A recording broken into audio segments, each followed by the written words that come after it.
Recognition, power, and influence is your birthright, and this podcast shows you how to get there. Welcome to episode number 198.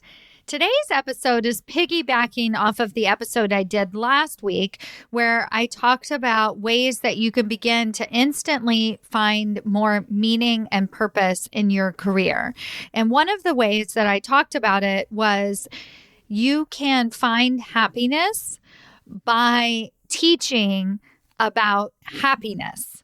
And in today's episode, I am going to share with you some of the ways that you can begin teaching others about what you're learning, the challenges that you've overcome, the leadership principles that you stand behind, whatever that might be for you. And it's going to look a little bit different than some of the traditional ways that you might be approaching teaching and thought leadership. All right, let's get started. Welcome to Women Changing Leadership. I am your host, Stacy Mayer, and I teach you how to get promoted, get paid, and bring your whole self to the leadership table.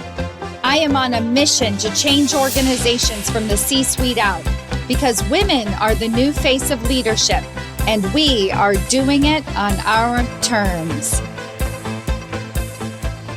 Hello, corporate badasses. Welcome to another episode of Women Changing Leadership. I am your host, Stacy Mayer, and super excited, as always, to be here with you again this week. Today's episode is sponsored by the goddess Nemetona, the goddess of sacred space. Create an altar or visit a power place to connect with the divine. Each episode, I am pulling a different oracle card, and I would love to make an offering for you to either ignore it or use it throughout your week as you're thinking about ways that you can connect with your divine energy, your own true essence and spirituality. And so for this week's offering, perhaps there might be something very literal, like creating an altar or visiting a power place. And it could also be something internal. It could be a way of connecting with your power. And hopefully today's episode will also give you some insight on how you can begin to do that. Another thing that I want to do before I get into the subject matter of today's episode is celebrate yet one more Summer of Magic win. I've been getting a lot of emails in these last couple of weeks of summer. It's September 19th as I record this episode. So by the time it comes out, it will be after summer. And I thought that my Summer of Magic promotions were complete because we had long since passed my goal of 108 promotions, but yet I still receive the announcements over and over again. And this one in particular is really deep and true to my heart. You have heard me speak about this woman many times on my podcast episodes, but you don't really know it because I don't mention people by name. But this woman has been working to transition from being seen as a subject matter expert. She did have a director level position, but still felt like she was always in the weeds and really couldn't make it to that next level of leadership. And then to top it all off, she was in a constant battle with her boss and a toxic situation with her boss. And so in particular, this is the woman that you've heard me speak about with the Sesame Street Live approach to listening to her boss. And if you ever find yourself in a position where somebody really triggers you when they talk to you, you can actually change their voice in your head. And so you sort of turn that voice into rah, rah, rah, rah, rah, rah, rah, rah, rah, rah, rah. And really the coaching that I was giving her and the reason why this is so important is because you need to be able to get perspective. As much as somebody is hurting you and driving you crazy and triggering you, if you keep reacting to it in the moment, you're never going to find a way out. In this case, the idea was being able to laugh at herself and possibly the situation, even though it's not a funny situation, could perhaps give her just enough perspective to figure out exactly what she's going to do about it. And so in this case, she got a promotion, and not because of her boss, and which is amazing, right? So she was able to figure out other ways to still continue to advocate for herself and make this happen. So congratulations. I'm super excited about one more Summer of Magic win and getting one more woman into the executive suite. We are winning, every single one of us. And I am so, so, so excited to be able to help you all make this happen. So today's episode was actually inspired by the end of last week's episode, and I've been noticing a trend in myself when I record these episodes where I give you 3 steps to be able to do XYZ. So last week's episode was about creating more meaning in your career, and then I talked about the second step, which was, becoming a teacher of leadership, really sharing your wisdom with other people as a method for creating more happiness in your career. And definitely go back and listen to that podcast episode. But I realized that I barely touched the surface with this idea. And then in particular, I had something really important that I needed to share with you in terms of being able to use teaching as an opportunity to create more happiness and meaning in your career. And so that's what we're going to talk about in today's episode. So I'm going to give you 3 really practical ways to kind of check in with yourself to say, am I using teaching in the right ways? And how can I begin to do more of it?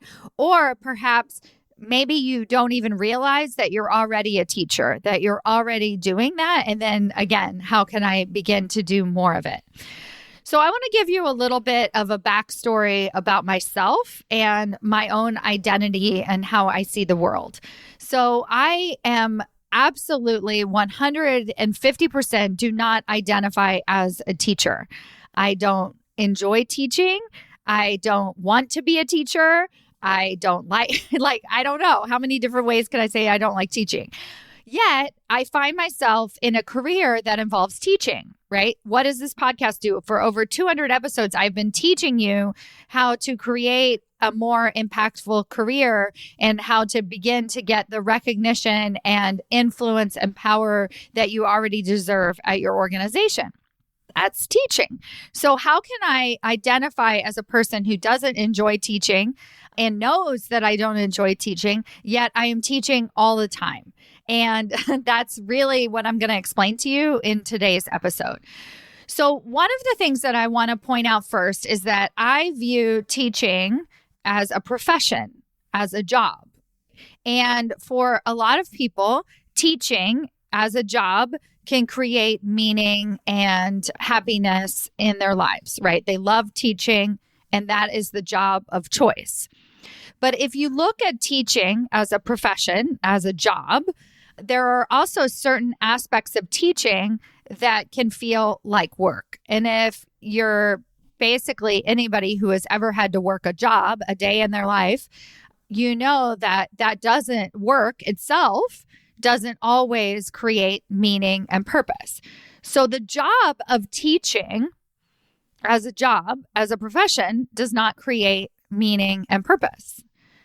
Another way to think about it is like your job, especially as a subject matter expert, at some point might have created a little bit more meaning and purpose, but it ebbs and flows, right? And so let's say that you're a technical engineer and you originally got into that field because you wanted to see what was possible and you were really enjoying learning and growing and challenging yourself and seeing what you could create out of nothing. And that created a lot of meaning and purpose in your career. And then at some point that became a job. It was just a job. It was something that you did. And then you're like, oh, okay, what's next? How can I find more meaning and purpose in my career? And this goes pretty much across the board, which is why I challenge people to not look at their organizations to be the place where you get fulfillment, right? Like, I want to work for a company that has a mission. I want to work for a company that is giving back to society, right? Thinking that working for that organization is what is going to create meaning and happiness for you. In reality, it might at first, because you might enjoy it a lot, but at some point it might just feel like a job. Entrepreneurship is the exact same way. The job that I have is just a job, but I create meaning and purpose by doing certain things. And so that's what I'm going to talk about today. So this concept that teaching can help us create more meaning and purpose in our lives was inspired by Arthur Brooks. Arthur Brooks is a Harvard professor and he teaches happiness. And he recently co-authored a book with Oprah Winfrey called The Art and Science of Getting Happier, Build the Life You Want. I haven't actually read the book, but in the interview that I saw with Arthur Brooks, I was really taken by this idea that he said, the secret to happiness is teaching about happiness. And I was like, well, yeah, that is it right there. The secret to happiness is teaching about happiness. I have been teaching you about happiness, and I am happier because of it. Having an entrepreneurial business does not make me happy. Sharing with you makes me happy. And I wanted to offer to all of you as you transition into executive leadership, or perhaps you're already in an executive leadership position, yet you don't feel happy. What are some of the ways that you can begin teaching others about your leadership, about your happiness, how you have found happiness in this higher level leadership position? What are some of the ways that you're giving back? And I'm going to offer you 3 different approaches to teaching that you may not expect. So let me go back into my life again for a little bit. My first job as a solo contractor, I will call it, not an entrepreneur just yet because I didn't have my own business, but I transitioned from working at a hedge fund for my paycheck to then working as a consultant contractor / executive coach for a women's leadership organization in Silicon Valley. And this was a really great job. I was a teacher. I was hired to be a teacher. I was hired to be a facilitator for this organization. And I enjoyed some aspects of it, but there were a lot of things that I didn't enjoy about teaching. And the biggest thing for me personally was, we were sharing information from books, from our own experience, from the organizer of the foundation of the company, from her particular experience about what could help the advancement of women. And I felt like I was just kind of putting out information. Like I felt like this was my job. And I liked it more because it was different than working at the hedge fund. And I was able to actually share and connect with other women. I liked that aspect, but it definitely was not providing quote unquote happiness, right? I didn't feel happiness and meaning from standing up there teaching about how women could take bigger risks in their career and how women could overcome imposter syndrome. This wasn't actually making me feel happy. And so I decided that I was going to go out on my own. And so the key to my happiness at the time was like, have my own business, be my own boss. That was going to create my happiness. But what actually created my happiness is being able to get very strong, real, tangible results for my clients. That was actually what created happiness for me. It wasn't being my own boss. Believe me, being your own boss sucks. Like not having somebody else to bounce ideas off of is a pretty miserable life, right? It's hard. It's really, really hard. Being responsible for your own income as an entrepreneur is incredibly difficult. But getting my clients real results, being able to see tangible results from them is what has created my happiness. So I'm sharing this with you because as a teacher, I had to understand what I was teaching that would create my happiness. So that's step 1 for you. I want you to understand as a teacher. So if you buy into this idea that teaching creates happiness, as a teacher, what is it specifically that really makes you happy? What is it? And for a lot of the women that I'm working with, they are feeling like helping early managers is making them happy. If they can mentor or support younger managers because they remember what it was like for themselves to be an early manager and floundering and having to figure it out on their own. And so they're specifically seeking out younger entry-level managers to help them on their journey. Something else that might create happiness for somebody is really being able to help another person manage their emotions around their experience at work, right? So perhaps it is they don't have a great boss. And so perhaps you enjoy mentoring that person or different types of people who seem to be frustrated by the day-to-day and helping them find a way out. So, and then another thing might be maybe what brings you happiness as a teacher is going to the front line and working with the people who are giving back to the organization every single day and connecting with them and showing them what's possible and what could be next for them. There's so many different things that we can tap into within ourselves that brings us happiness, but I want you to start to tie that into teaching. So what type of teaching is going to create that level of fulfillment and happiness for you? And for me, it was always about creating real results for people. My goal was not to teach, to be a teacher. My goal was to create promotions and more money for my clients. And so I have spent the last 7 years making sure that every single thing that I do has a tangible result. I want women to overcome imposter syndrome, but what I really want them to do is to get recognized and have influence and power. Right? And I want them to understand how to hold on to that power, how to continue creating that power for themselves. That's the teaching that I want to do. And so a lot of you are teaching from an agenda place. And so that's step 2, is that we can't get happiness out of teaching if there is an agenda. One of the things, if you want to back your way into getting a promotion into executive leadership, one of the tools that you can use is to become a thought leader, right? And that is a legit tool. If you're a thought leader in your industry, your company is going to start to recognize you. The people around you are going to start to recognize you as an executive leader. It's a given. It really is. If you're out doing podcast interviews, panel conversations, if you're speaking at conferences, you're networking with people, you write a book, you have something to say. So that is a way to back into getting a promotion. But for a lot of you, you look at teaching as being the key to that. But for me, what it is sharing something that you really, really care about, that you're very passionate about, connecting to that greater source of yourself.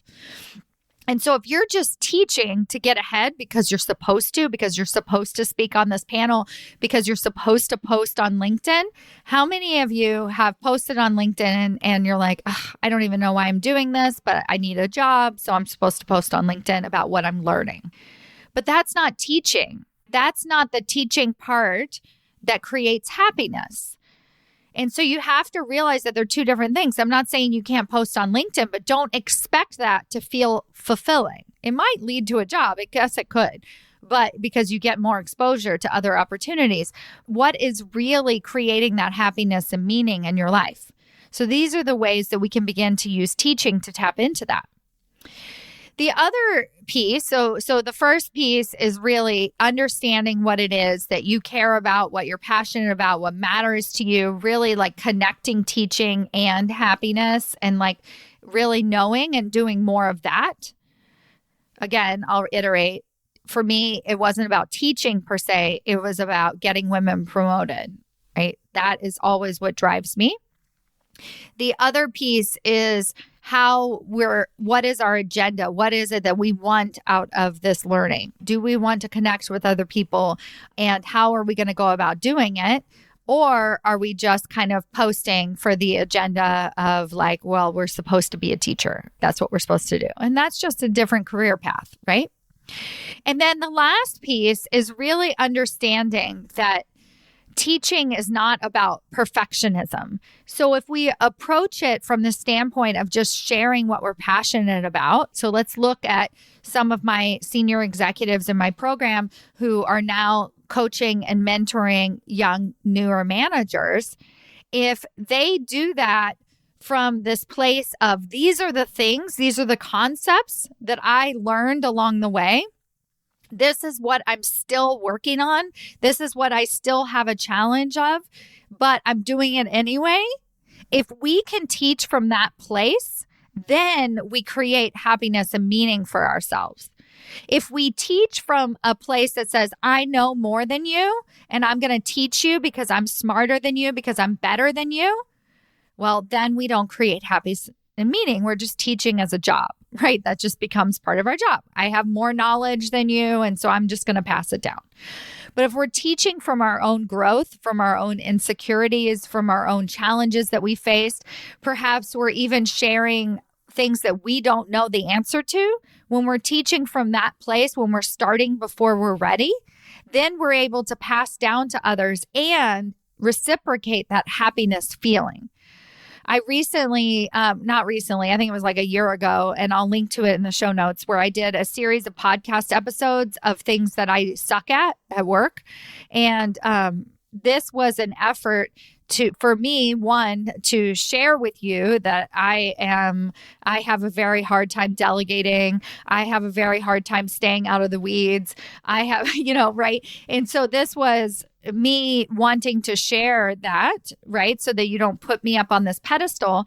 But what those episodes actually did for me to make me happier is to realize that I have learned a few things along the way, that I do have something to share. So while I am still challenged with staying out of the weeds myself, right? And I do find myself dipping back into the weeds on a regular basis. I do find myself not being able to spend more bandwidth on strategic thinking. I do find myself not being able to focus on my long-term vision, but yet continue being in the moment, focusing and looking at quick results. All of those things I'm constantly challenged with, yet I know just a tiny bit more than you. I know, and I have learned just a tiny bit more than you. Now, crank that up even more, and I will just own it. I am better. I am 1,000 times better at seeing what you need to do than seeing what I need to do myself, right? We are inherently better teachers than we are doers. So in this effort to remind you that we are teaching what we most need to learn, that we are teaching things that we are not perfect at yet, but we have something to offer. And so if you find yourself in a position of wanting to teach a newer manager, and you feel like, well, who am I to share with them my information? I mean, I'm still trying to figure it all out myself. One, ask yourself, what is the 1 or 2% more than that you know more than them, right? Like, what do you have to offer them? And then the second piece is it's very possible and actually very, very likely that you're able to see what other people need better than what you're able to do and see yourself. This is human nature. This is what is our fatal flaw. This is our problem. So when you begin to do these things, when you start before you're ready, when you really understand the goal of teaching, what you're trying to get out of it, and you get your priorities straight, when you're able to really know what type of teaching fires you up, what is the result that you want? What do you love about teaching? What is it about that connection? Who are the people that you want to teach? That's when you create more happiness and meaning in your life. So I totally bought into this when Arthur Brooks said the key to happiness is teaching about happiness. I was like, hell yeah, that is so, so true for me. My happiness has come in the last 7 years through teaching you about happiness, how to find more happiness and meaning, how to get that recognition, how to challenge yourself, how to really own the stage and have that power and influence at your organization. Reminding you that you are a work in progress, and that's part of the deal. But we can continue sharing about that work in progress now in a very bold and powerful way, not in a self-deprecating way, in a way that shows our growth, that shows where we're headed, that shows our meaning and purpose to other people. That is how we continue to inspire. That is how we continue to change the leadership table. And when you do these things, you will get promoted and recognized and have more influence and power. That is the cycle. That is how this process works. So I am thankful to be your teacher. I'm thankful to be your guide. But more importantly, I thank you for being willing to learn from me imperfectly along the way. Thank you all so much for listening, and I'll see you next week. Bye.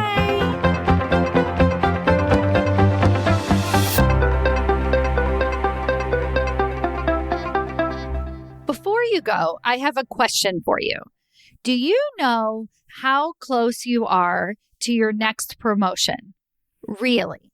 Not what your boss has told you, not what you even believe to be true, but have you actually taken the time to sit down, take an assessment, review the 5 categories that it takes to get promoted into senior executive leadership positions, and decided where you fall in each category, and given yourself a ranking on a scale of 1 to 10 of how close you are to getting your next promotion?